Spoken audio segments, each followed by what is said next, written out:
Im Namen des Vaters und des Sohnes und des Heiligen Geistes. Amen.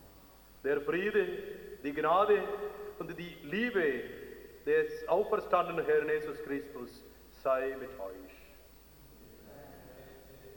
Liebe Schwestern und Brüder, die diesen Gottesdienst folgen, und liebe Schwestern und Brüder als Gemeinschaft hier gekommen sind, ich begrüße Sie alle recht herzlich zu unserem heutigen Sonntagsgottesdienst. Der heutige Sonntag hat verschiedene Namen. Gezählt wird er als der zweite Sonntag der Osterzeit. Er wird aber auch Weißer Sonntag genannt. Und schließlich hat der Papst Johannes Paulus II. Diesen Sonntag zum Sonntag der Barmherzigkeit erklärt. Wir vertrauen unser Leben auf die Barmherzigkeit Gottes, ganz besonders in dieser Zeit. Das Erbarmen Gottes steht tatsächlich über allem, über unserem Land, über unsere Gemeinde. Es trägt uns und alle Menschen heute und jeden Tag unseres Lebens. So liebe Mitchristen, vor einer Woche haben wir Ostern gefeiert.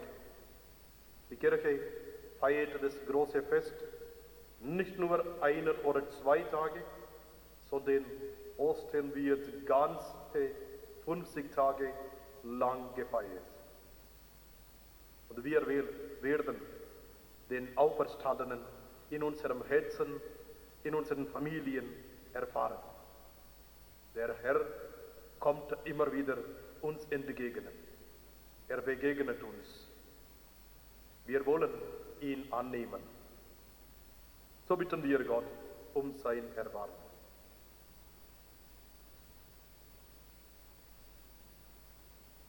Herr Jesus Christus, in dir erkennen wir Gottes Liebe trotz unserer Zweifel. Herr, erbarme dich uns, Herr. Du öffnest unser Leben für Gott trotz unserer Verschlossenheit. Christus, erbarme dich uns, Herr. Christus, erbarme dich uns, Herr.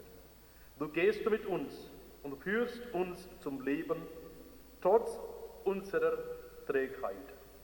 Herr, erbarme dich uns, Herr. Herr, erbarme dich uns, Herr. Der Herr erbarme sich uns, Herr. Er nehme von uns, was uns von ihm und voneinander trennt, und führe uns zum wahren und ewigen Leben. Amen.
Lasset uns beten.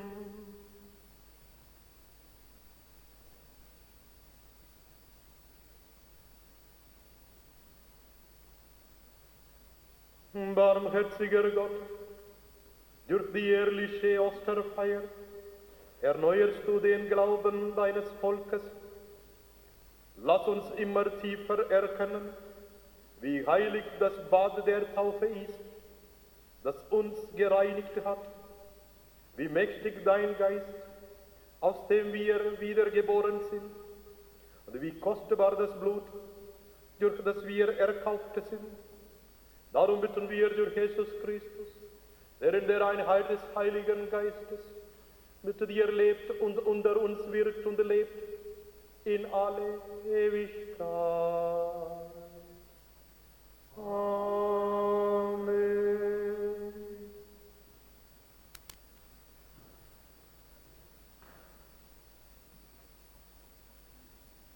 Wir hören eine Lesung aus der Apostelgeschichte. Die Gläubigen hielten an der Lehre der Apostel fest und an der Gemeinschaft, am Brechen des Brotes und an den Gebeten. Alle wurden von Furcht ergriffen und durch die Apostel geschahen viele Wunder und Zeichen. Und alle, die glaubten, waren an demselben Ort und hatten alles gemeinsam. Sie verkauften Hab und Gut und teilten davon allen zu, jedem so viel, wie er nötig hatte. Tag für Tag verharrten sie einmütig im Tempel, brachen in ihren Häusern das Brot und hielten miteinander Mahl, in Freude und Lauterkeit des Herzens. Sie lobten Gott und fanden Gunst beim ganzen Volk. Und der Herr fügte täglich ihrer Gemeinschaft die hinzu, die gerettet werden sollten. Wort des lebendigen Gottes. Dank sei Gott.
dem heiligen Evangelium nach Johannes.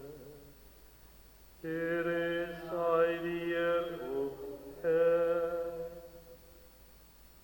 Am Abend dieses ersten Tages der Woche, als die Jünger aus Furcht vor den Juden bei verschlossenen Türen beisammen waren, kam Jesus, trat in ihre Mitte und sagte zu ihnen: Friede sei mit euch. Nach diesen Worten zeigte er ihnen seine Hände und seine Seite.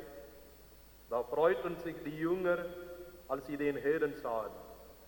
Jesus sagte noch einmal zu ihnen: Friede sei mit euch. Wie mich der Vater gesandt hat, so sende ich euch. Nachdem er das gesagt hatte, hauchte er sie an und sagte zu ihnen: Empfangt den Heiligen Geist. Denen ihr die Sünden erlasst, denen sind sie erlassen. Denen ihr sie behandelt, sind sie behalten. Thomas, der Didymus genannt wurde, einer der 12, war nicht bei ihnen, als Jesus kam. Die anderen Jünger sagten zu ihm: Wir haben den Herrn gesehen.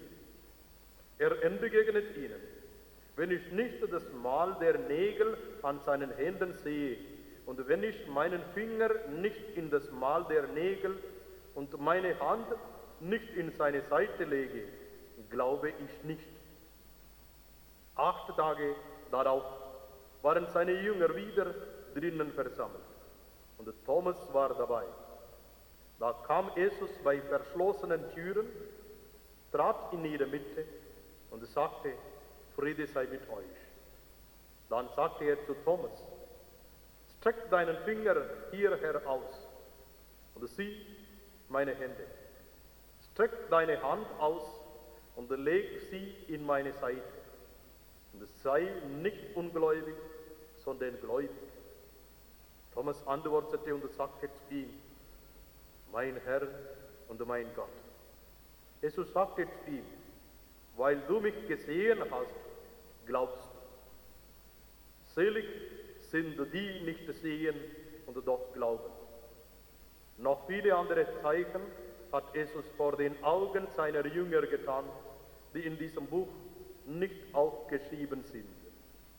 Diese aber sind aufgeschrieben, damit ihr glaubt, dass Jesus der Christus ist, der Sohn Gottes, und damit ihr durch den Glauben Leben habt in seinem Namen. Die frohe Botschaft unseres Herrn Jesus Christus.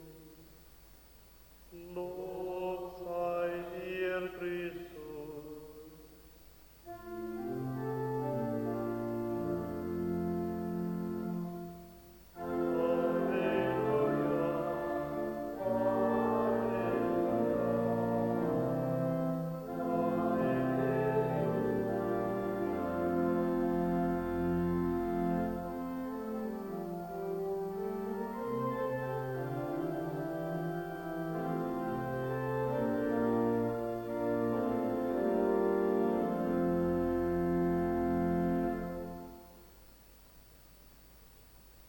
Liebe Schwestern und Brüder, keiner von uns lebt für sich allein. Wir brauchen die anderen Menschen, ohne sie können wir gar nicht leben. Besonders froh sind wir, wenn wir spüren, dass andere uns gern haben, in dieser Zeit der Pandemie auch.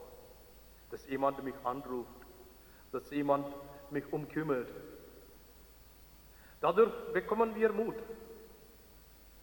trauen uns was zu, können wir freundlich sein, dann gelingt unser Leben einfach besser.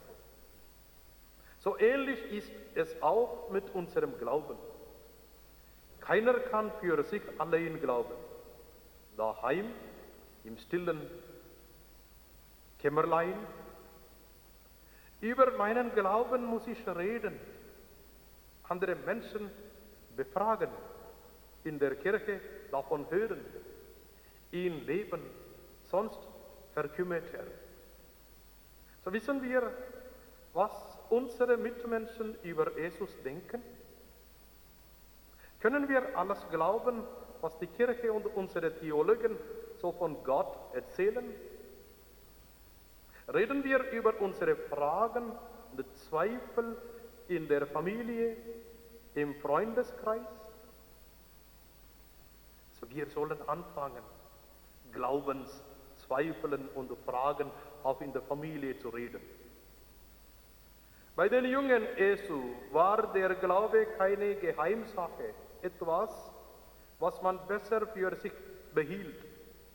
Nein, sie redeten offen miteinander, tauschten ihre Erfahrungen aus und zögerten auch nicht, von ihren Fragen und Zweifeln zu reden. Im heutigen Evangelium war die Rede von einer handfesten Auseinandersetzung im Kreis der Jünger.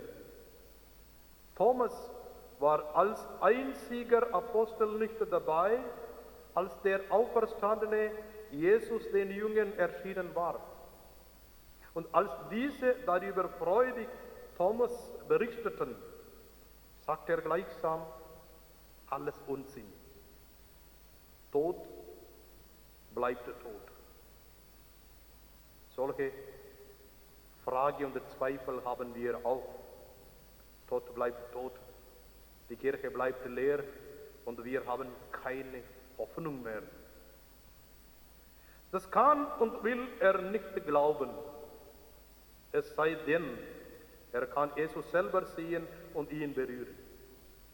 Thomas sah nicht nur etwas und fühlte nicht nur die Wunden, sondern er begriff auch plötzlich etwas. Ja, es war wirklich Jesus der Retter, der am Kreuz gestorben war, für ihn und für uns Menschen. Und er spürte in seinem Herzen, voll Staunen stand er vor Jesus und es stammelte, mein Herr und mein Gott. Ein großes Glaubensbekenntnis zu den auferstandenen Herrn. Mein Herr und mein Gott. Liebe Mitchristen, ob Jesus auch uns begegnet, wenn es uns einmal schwerfällt zu glauben, ich denke ja, auch wenn wir ihn nicht so leibhaftig vor uns sehen werden wie Thomas. Aber Jesus hat seinen Jüngern ja versprochen, wo 2 oder 3 in meinem Namen versammelt sind, da bin ich auch. Und dieses Versprechen gilt auch noch heute. Als Auferstandener ist Jesus allen Menschen nahe, auch den Fragenden und Zweifelnden. Auch diese Zeit der Pandemie, auch wenn wir auch schon alleine sind, einsam sind, krank sind. Thomas, liebe Mitchristen, können wir aber etwas lernen. Das Erste, was ich gelernt habe, solange Thomas abgesondert und für sich allein war, hat er es schwer mit seinem Glauben. Erst als er erneut die Gemeinschaft der Jünger aufsuchte, wieder bei ihnen war und mit ihnen sprach, kam es zur Begegnung mit Jesus. Das gilt auch für uns. Keiner kann für sich allein glauben. Christ sind wir immer zusammen mit anderen. Deswegen, nach dieser Zeit der Pandemie auch, wir sollen über unseren Glauben reden. Auch jetzt in dieser Zeit auch. Wir sollen die Gemeinschaft wieder zurückfinden, dass wir zusammen unseren Glauben bekennen können als eine stärkere Glaubensgemeinschaft. Die zweite, was ich gelernt habe von Thomas, ist diejenigen, die am Glauben zweifeln, die kritische Fragen stellen, die auf andere und ihren Glauben in Frage stellen, gehören auch zur Kirche. Sie gehören dazu, wenn sie sich wirklich um Antworten bemühen, wenn ihre Fragen echt sind, ihre Zweifel keine Ablehnung des Ganzen, sondern eine Suche nach dem Ganzen des Glaubens sind. Jeder von uns sollte freimütig seine Fragen stellen, seine Zweifel äußern können. Niemand sollte dem anderen deshalb den Kopf abreißen oder ihn verunglimpfen. Liebe Mitchristen, hätte Thomas die Gemeinschaft der Jünger verlassen, wäre es dazu nicht gekommen. Die Kirche ist und bleibt der Ort, wo wir unsere Fragen stellen können und sollen. In ihr finden wir die Antworten, auch wenn sie uns manchmal nicht sofort einleuchten oder wir uns schwer mit ihnen tun. Und als Kirche, wir unterstützen miteinander. Wenn jemand krank ist, mit unserem Gebet die Kirche, die Gemeinschaft der Gläubigen unterstützen ihn. In seinen Zweifel, in seiner Frage, in seiner Krankheit. Die ganze Gemeinschaft steht bei ihm. So, liebe Mitchristen, der Gemeinschaft der Kirche haben alle Platz, die ehrlich suchen und fragen. In der Gemeinschaft der Kirche können sie, wie Thomas, Christus begegnen, Zweifel möglicherweise ausräumen. So der Weiße Sonntag, der Sonntag der Barmherzigkeit und der Sonntag des gläubig gewordenen Thomas gehören zusammen. Es ist ein Sonntag der Erkenntnis, der Nähe zueinander, der Liebe und auch Sonntag der Wiederfindung. Lassen wir uns verwandeln, so wie sich Brot und Wein auf dem Altar verwandeln. Lasst uns heute ein anderes Leben beginnen. Selig sind die, die auch an Christus glauben. Amen.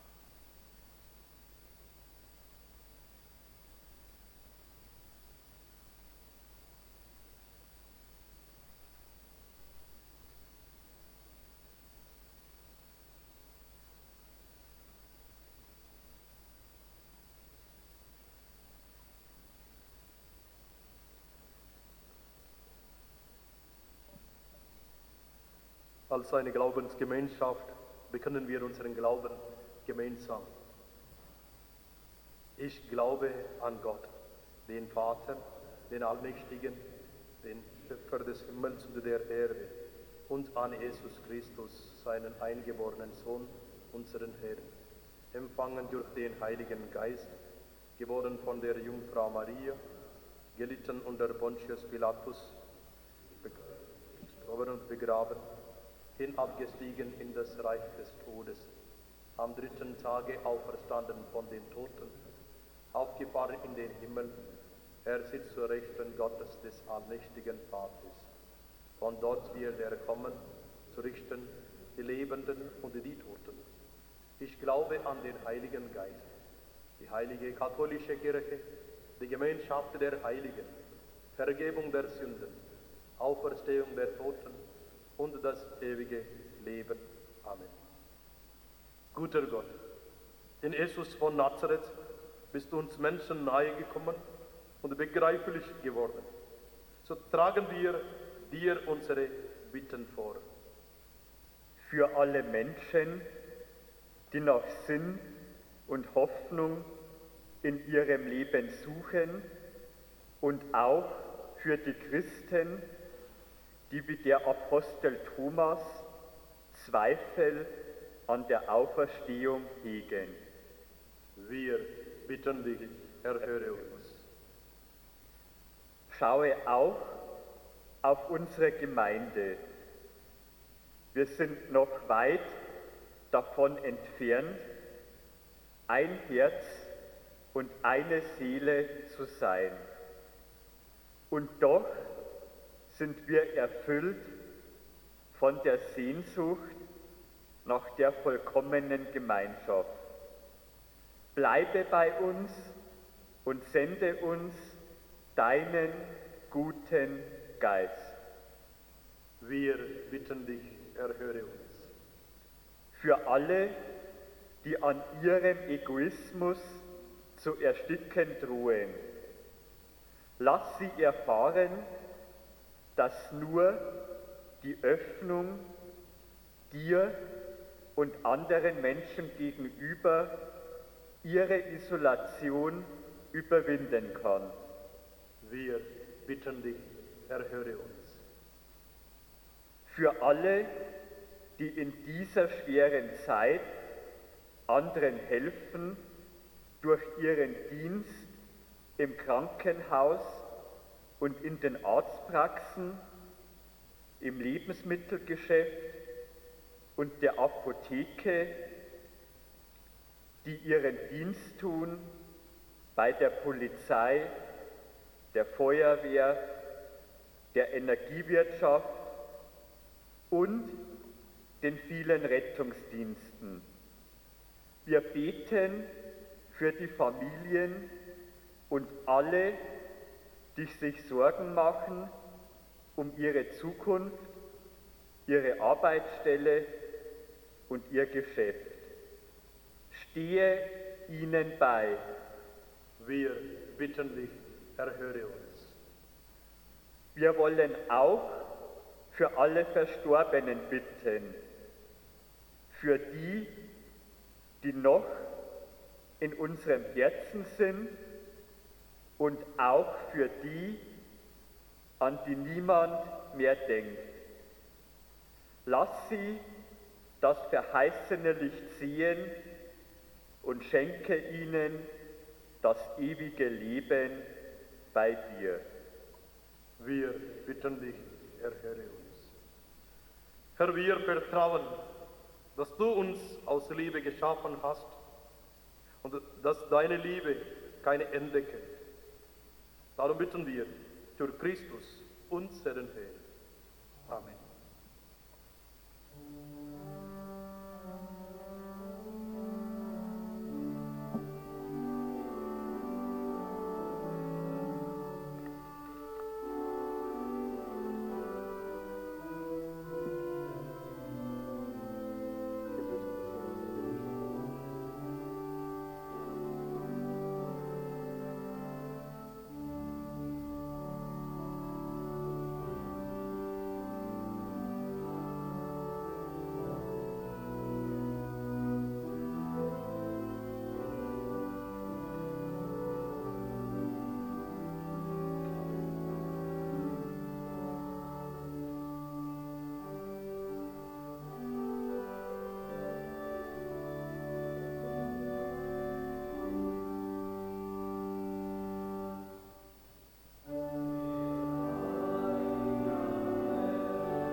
Betet, Brüder und Schwestern, dass mein und euer Opfer Gott dem allmächtigen Vater gefällt.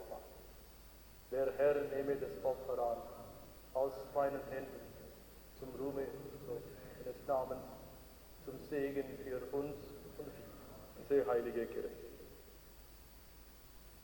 Gott, du hast deinem Volk durch das Bekenntnis des Glaubens und den Empfang der Taufe neues Leben geschenkt. Nimm die Gaben deiner Gläubigen gnädig an und lass uns in dir Seligkeit und ewiges Leben finden. Darum bitten wir durch Jesus Christus, unseren Herrn. Der Herr sei mit euch und mit deinem Geiste. Erhebet die Herzen, wir haben sie beim Herrn. Lasset uns danken dem Herrn, unserem Gott. Das ist würdig und recht. In Wahrheit ist es würdig und recht, dir, Vater, immer und überall zu danken. Diese Tage aber aufs Höchste zu feiern, da unser Osterlamm geopfert ist, Jesus Christus. Denn er ist das wahre Lamm, das die Sünde der Welt hinwegnimmt. Durch seinen Tod hat er unseren Tod vernichtet und durch seine Auferstehung das Leben neu geschaffen. Darum jubelt heute der ganze Erdkreis in östlicher Freude. Darum preisen dich die himmlischen Mächte und die Chöre der Engel und singen das Lob deiner Herrlichkeit.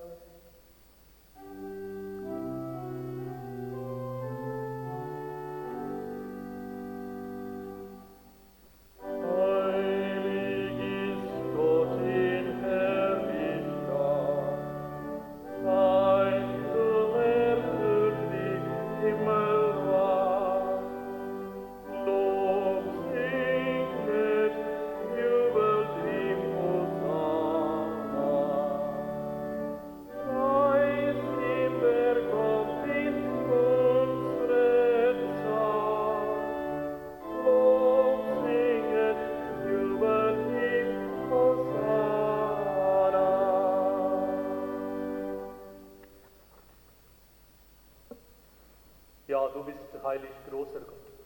Du bist der Quell aller Heiligkeit. Darum kommen wir vor dein Angesicht und feiern in Gemeinschaft mit der ganzen Kirche das Hochfest der Auferstehung unseres Herrn Jesus Christus. Durch ihn, der zu deiner Rechten erhöht ist, bitten wir dich.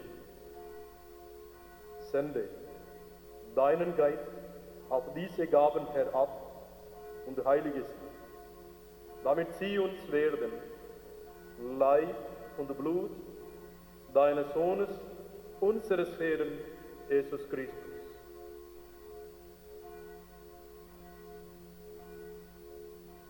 Denn am Abend, an dem er ausgeliefert wurde und sich aus freiem Willen dem Leiden unterwarf, nahm er das Brot und sagte dann, brach es, reichte es seinen Jüngern und sprach, nehmet und esset alle davon, das ist mein Leib, der für euch hingegeben wird.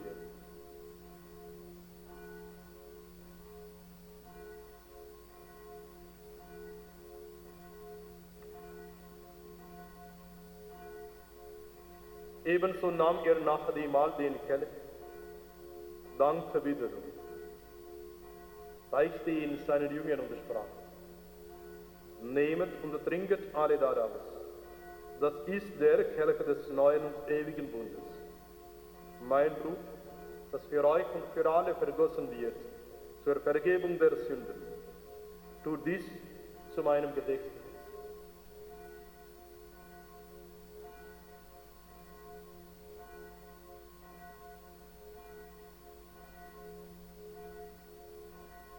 Geheimnis unseres Glaubens. Deinen Tod, o Herr, verkünden wir und deine Auferstehung preisen wir, bis du kommst in Herrlichkeit. Darum, gütiger Vater, feiern wir das Gedächtnis des Todes und der Auferstehung deines Sohnes und bringen dir so das Brot des Lebens und den Kelch des Heiles dar. Wir danken dir, dass du uns berufen hast, vor dir zu stehen und dir zu dienen als eine wahre Familie. Wir bitten dich, schenke uns Anteil an Christi Leib und Blut und lass uns eins werden, durch den Heiligen Geist. Gedenke deiner Kirche auf der ganzen Erde und vollende dein Volk in der Liebe. Vereint mit unserem Papst Franziskus, unserem Bischof Rudolf und allen unseren Bischöfen, unseren Priestern, Ordensleuten, Diakonen und mit unseren Pfarrgemeinden, mit unseren Familien, mit unserer erkrankten Welt und mit allen, die zum Dienst in der Kirche und in der Welt eingesetzt sind. Gedenke aller unserer Brüder und Schwestern, die entschlafen sind in der Hoffnung, dass sie auferstehen.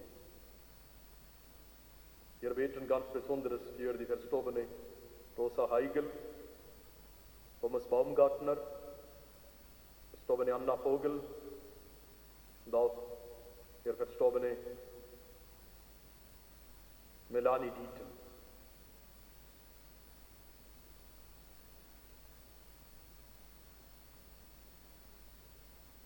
Nimm sie und alle, die in deiner Gnade aus dieser Welt geschieden sind, in dein Reich auf, wo sie dich schauen von Angesicht zu Angesicht. Vater, erbarme dich über uns alle, damit uns das ewige Leben zuteil wird, in der Gemeinschaft mit der Seligen, der Jungfrau und Gottesmutter Maria und mit ihrem Bräutigam heiligen Josef, mit deinen Aposteln und mit allen, die bei dir Gnade gefunden haben, von Anbeginn der Welt, dass wir dich loben und preisen durch deinen Sohn Jesus Christus.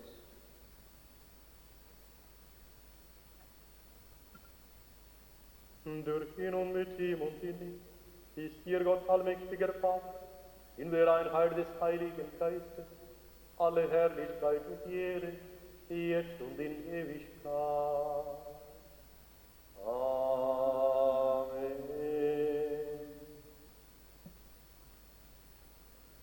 Der auferstandene Herr lebt und wirkt unter uns im Sakrament und im Wort. So mit seinem Wort legen wir alle unsere Anliegen und Bitten zusammen und beten wir das Gebet, wie Christus uns zu beten gelehrt hat. Vater unser im Himmel, geheiligt werde dein Name, dein Reich komme, dein Wille geschehe, wie im Himmel so auf Erden. Unser tägliches Brot gib uns heute und vergib uns unsere Schuld, wie auch wir vergeben unseren Schuldigen. Und führe uns nicht in Versuchung, sondern erlöse uns von dem Bösen.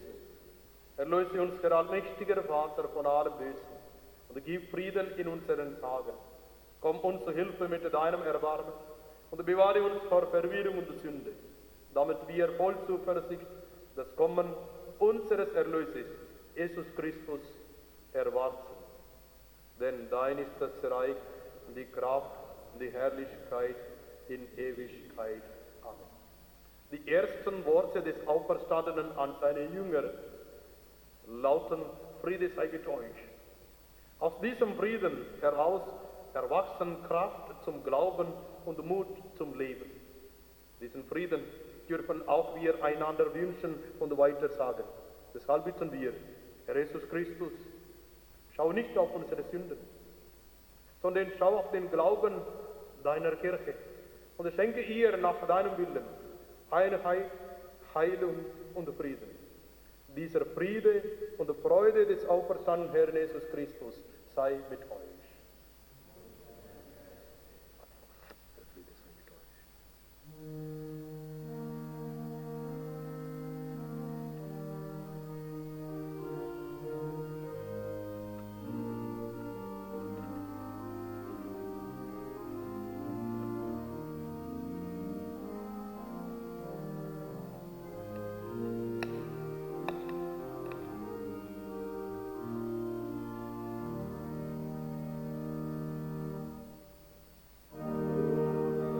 Gottes und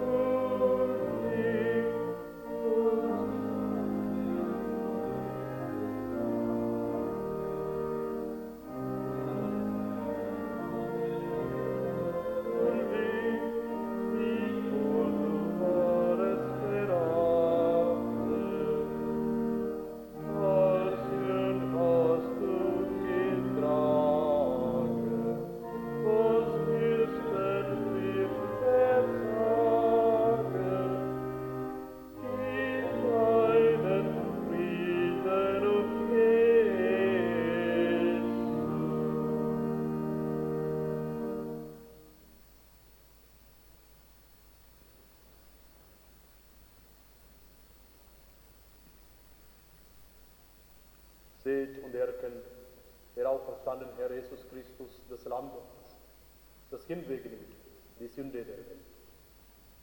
Herr, ich bin nicht würdig, dass du eingehst unter mein Dach, aber sprich nur ein Wort, so wird meine Seele gesund. Selig, die nicht sehen und doch glauben. Halleluja.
Sie hatten alles gemeinsam.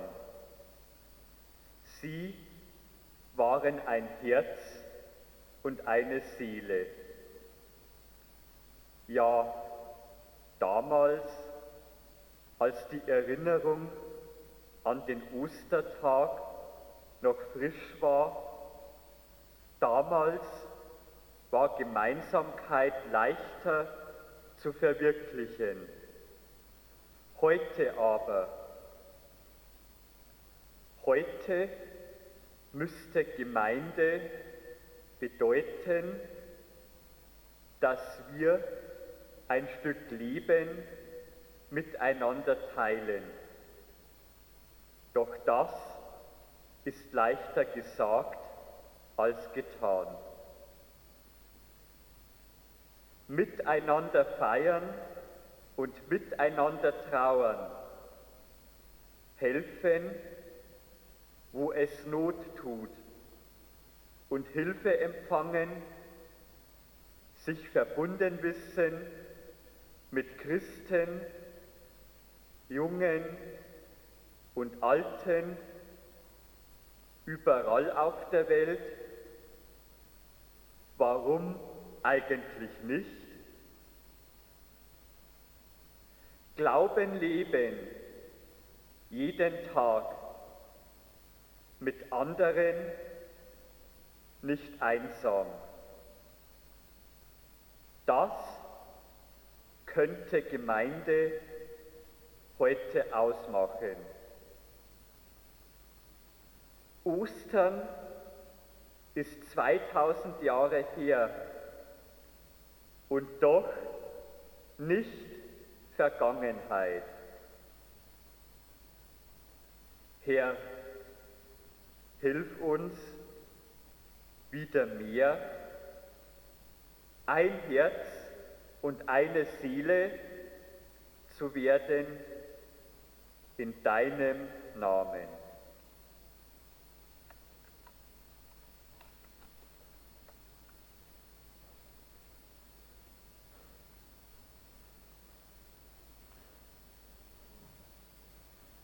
Lasset uns beten. Allmächtiger Gott, im heiligen Sakrament haben wir den Leib und das Blut deines Sohnes empfangen. Lass diese österliche Gabe in uns weiterwirken und fruchtbar sein. Darum bitten wir durch Jesus Christus, unseren Herrn. Der Herr sei mit euch und mit deinem Geist. Der allmächtige Gott hat uns durch die Auferstehung seines Sohnes aus Sünde und Tode befreit. Er segne euch und schenke euch seine Freude. Amen. Und Christus, mit dem wir auferstanden sind, durch den Glauben, bewahre in euch die Gabe der Erlösung. Amen. Gott hat uns in der Taufe angenommen als Kinder seiner Gnade. Er schenke euch das verheißene Erbe. Amen. Das gewähre euch der dreieinige Gott, der Vater und der Sohn und der Heilige Geist. Amen. Ich wünsche Ihnen allen einen gesegneten Sonntag. Geht in Frieden. Halleluja. Halleluja.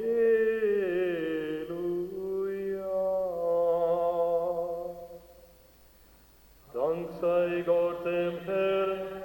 Halleluja.